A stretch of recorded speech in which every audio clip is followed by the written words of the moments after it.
मैं देवों के देव महादेव के चरणों पर प्रणाम करती हूँ। मैं गौरी पार्वती मैया भवानी के चरणों पर प्रणाम करती हूँ। मैं कार्तिक गणेश दोनों भैया के चरणों पर प्रणाम करती हूँ। मैं सभी देवी दुर्गा के चरणों पर प्रणाम करती हूँ।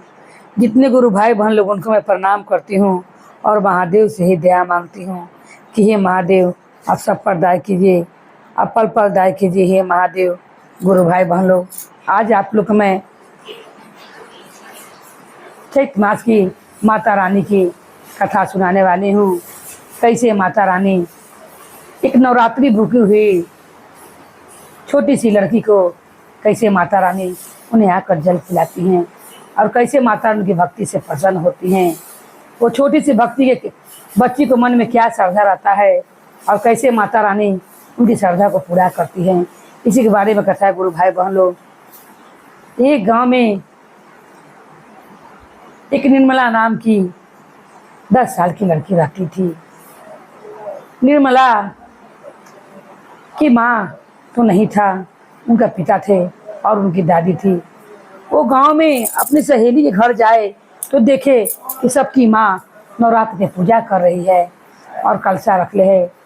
वो अपनी दादी से आकर कहती कि हे दादी, मेरे भी बहुत मन है कि मैं भी माँ का 9 दिन पूजा रखूं, व्रत करूं।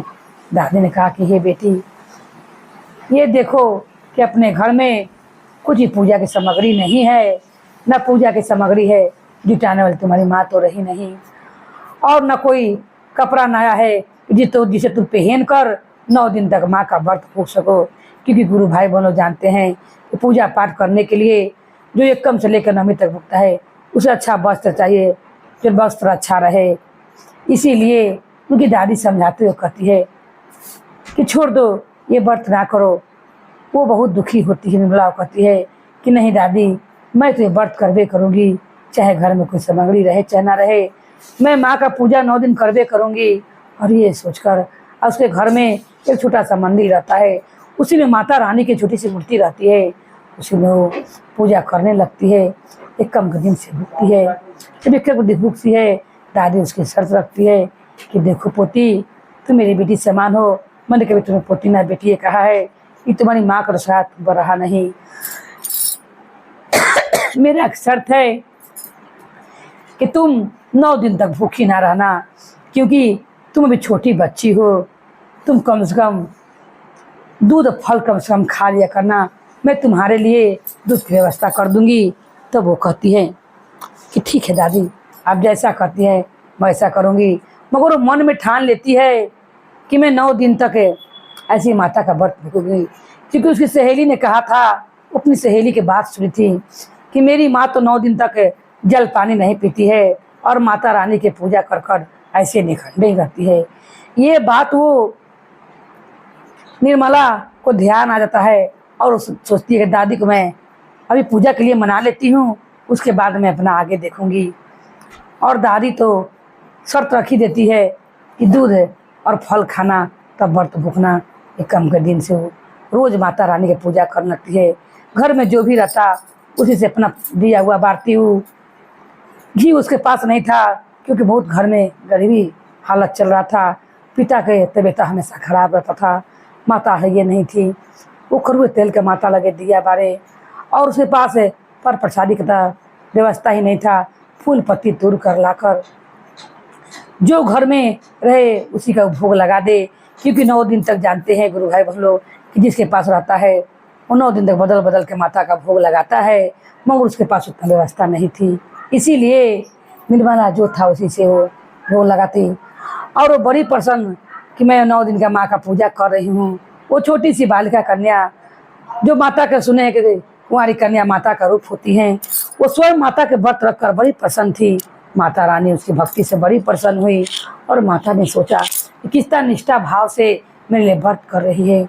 और 2 दिन तक उसने जल नहीं पिया और दादी से कहती कि मैंने जल पी ली हूँ, मुझे दूध की कोई जरूरत नहीं है, मैं पानी फल खा रही हूँ।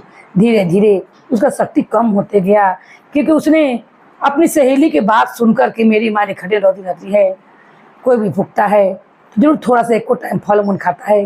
मगर उसको इतनी भक्ति थी, शक्ति थी, उसने ये बात को अपने मन में रख लिया था और वो अवश्य भूखते चली गई। दादी को ये बात को भनक नहीं लगने दी तो कुछ भी खा नहीं रही है फल मूल। और कहा जाता है गुरु भाई बहन लोग कि अगर निष्ठा भाव से माँ में जुट जाइए, पूजा पाठ में जुट जाइए, तब भूख स्वयं ही खत्म हो जाता है। और माता रानी जिसका अटल विश्वास हो, क्योंकि उसका तो पूरा विश्वास था कि मेरी सहेली की माँ जब 9 दिन ऐसी रह सकती है तो मैं क्यों नहीं, ऐसे करके वो भूख गई। और 8वीं जब होता है रोज ऐसे भूखे रह गई। दिन पर दिन निर्मला का शक्ति कम होता चला गया। दादी रोज पूछती कि बेटी तुम फल खा लियो, अपना जो फल रहता वो अपनी ले जाती और सहेलियों को बांट देती, मगर अपने ऐसी दार रहती और कि मेरा पूजा भंग ना हो के ऐसा सोच के 8 दिन तक छूटती है। और माता रानी जो थी वो निर्मला के ऐसी हाल देखकर सोचती, मान उसे इतना शक्ति दे दिया था, वो तनिक भी ना उसके लगे चेहरा पर क्यों भूखी हुई है। सब दिन उसे लगे जो खाए पी से पेट भरा हुआ है कि माँ की कृपा से उसका पेट हमेशा भरा रहता। तब 8वीं के दिन वो क्या करती है, घर में कुछ भी ना रहता न मेरी कन्या जवाने के लिए, तब अपनी सहेली जाकर पूछती है कि तुम्हारी माँ ने क्या क्या पकाया है कन्या जवाने के लिए। तब उसकी सहेली कहती है कि मेरी माँ ने पूरी हलवा चना बनाई है, इसीलिए 9 कन्या बुलाकर जवाई है। तब वो कहती है कि मेरे पास तो पूरी और हलवा की व्यवस्था ही नहीं है, मैं कहाँ से कन्या जमाऊंगी। और माता रानी के मूर्ति तले आकर बैठ जाती है और हाथ जोड़ कर कहती है कि हे माँ, मेरे पास जो भी था मैंने आपकी भोग लगा दी, मगर मैं दूसरा जगह जाकर न वो मैं स्वयं कन्या में कहाँ से कन्या बुला कर ले आऊँ, और उन्हें बुला कर ले भी आऊँ तो उन्हें मैं क्या कर भोग लगाऊंगी, तो मेरे पास तो कुछ भी नहीं है। माता रानी तुरंत उनके पुकार को सुनती हैं और न वो मैया कन्या का रूप लेकर इसके घर आती हैं।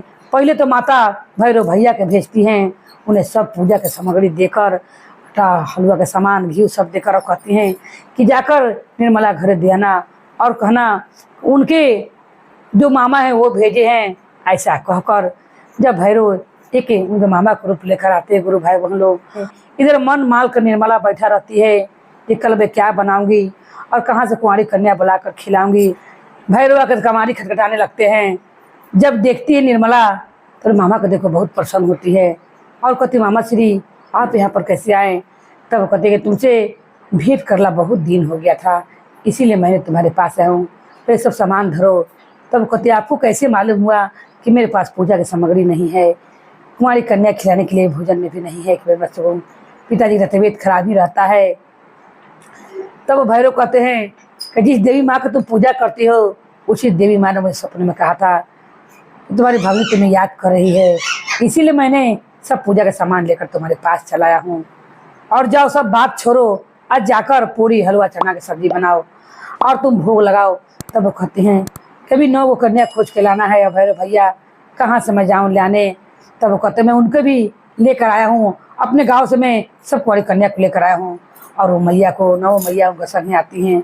8 मैया को भैरव भैया भी वो तुरंत अपना देकर सामान और भैरव भैया का रूप लेते हैं, भैरव भैया बन जाते हैं और उस संगे संगे घर में प्रवेश करते हैं। जब भैया खुदाई होने लगता है मामा उनको कहते हैं कि मैं जरा आ रहा हूँ, मुझे बाजार से काम है, और वो स्वयं को भैया बन जाते हैं। और सब मैया के संगे आकर वो भी देखे हुए कि 8-9 मैया के संगे भैरव भैया जरूर आते हैं भोजन करने के लिए। तब वो खा के जब पूरी हलवा चना की सब्जी बन जाता है सब लोग के जवाबते हैं। तब वो कहती हैं उस दिन माता कि तुमने 8 दिन से कुछ खाया नहीं है, सब कन्या तुम भी मेरे संग भोजन कर लो। ये बात जब दादी सुनती है तब कहती निर्मला तुम 8 दिन से कुछ भी गहर नहीं की, ऐसी रह गई।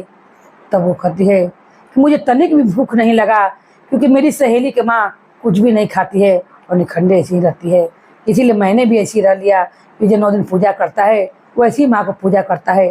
क्योंकि छोटी सी बच्ची थी, उसे जिसने जो कहा वो मान ली, और ऐसा तो होता नहीं है गुरु भाई मान लो, क्योंकि पूजा करता है माता को कलशा भी रखता है तो सांझ के दिया बत्ती दिखा के फल मूल जरूर एक टाइम आदमी खा लेता है और जल पानी शरबत चाय तरह दिन में पीबे करता है। मगर दूसरे के बात पर देखिए विश्वास कर छोटी सी बच्ची कैसे वैसे ही रहना चाहिए। माता ने उसे शक्ति दे दिया कि जो आदमी करता नहीं है वो हो गया, वह दिन तक वैसे जल पर रह गई। माता की शक्ति से, माता की कृपा से उसे प्यास भूख तनी न लगी। तब माँ ने कहा कि तुम भी मेरे संग जीव लो, जीवन कर लो। ये बात दादी सुनकर कहती है कि निर्मला तुम्हें माने पड़ेगा, तुम छोटी सी बच्ची होकर 8 दिन 9 दिन तक ऐसी रह गई, चलो तुम भी भोजन कर लो। तब वो कन्या जो रहती है उन्हीं लोग के माता लोग के साथ भोजन कराकर और कहती कि नहीं सब लोग खा लेंगे, भोजन कर लेंगे, तब मैं भोजन करूँगी। तब सब लोग भोजन करते हैं। तब वो कहती है, सब लोग कहते कुछ मांग लो, आज तुम्हारे लास्ट दिन है, माता को तुमने 9 दिन बहुत श्रद्धा भाव से पूजा किया है, तुम अपनी माता से कुछ मांग लो।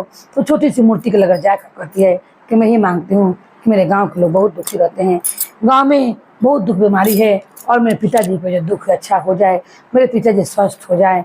मेरी माँ तो है नहीं, मेरे पिता ही सब हैं, एगो देवी मैया, यही मांगती हूँ और मेरे पिता का दुख कष्ट सब दूर हो जाए। ऐसे कहते ही जो पिता उसको रात दिन बिछौना पर सुता रहता था, लकवा की शिकायत थी, वो पिता दम को देह निरोग हो जाता है, कंचन पिता उठ के खड़ा हो जाता है। उतने में दादी कहती है कि हे बेटी, ये जो हमारे घर भोजन करने आई है, वो लगता है कि न वो मैया ही स्वयं आ गई हैं। तब दादी कहती है कि हे माता रानी दुर्गा माँ के लगे कि मेरी पोती ने बहुत सच्चे मन से पूजा की है, उन्हें आप दर्शन दीजिए। जैसे ही कहती हैं न वो मैया जो खाना खाई थी वो सब गिलास दम सोना के बन जाता है और सब थाली जो रहती है सब सोना के बन जाती है, जिन्हें उसने भोजन ग्रहण करवाया था। और माता भोजन कर कर जैसे जाती हैं, वो क्या देखती हैं कि न वो माता चुंदरी पहन ले कन्या भोजन की थी, उस मंदिर के सगरों किनारे किनारे दम माता रानी नव माता रंजन विराजमान खड़ा है दम ऐसी साक्षात। ये देखकर वो छोटी सी बालिका बहुत प्रसन्न हो जाती है और जोर जोर से कहने लगती है कि मेरे घर तो नवो मैया आई है, मेरे घर तो भैरव भैया आए हैं। और ऐसा कहकर बहुत प्रसन्न होती है। उसके बाद वो माता जो प्रसाद बन रही प्रसाद अपने भी खाती है। 9 दिन पर गुरु भाई बनो, देखियो छोटी सी कन्या कैसे बिना जल अन्न के रह जाती है माता की कृपा से। माता के कृपा से उसका भूख प्यास सब खत्म और एकदम अच्छा उसका व्रत बीत जाता है। और कहने लगती है जितनी प्रसाद बनाता है उसी प्रसाद में से जैसा बनता है नवमी के दिन सब लोग गाँव लोग को बांटती है और मैया को जयकारा लगाने लगती है और जोर जोर से कहती है कि मेरी माता रानी ने देखो मेरे घर आकर मुझे दर्शन देकर चली गई। हम माता को खुद नमन करती है।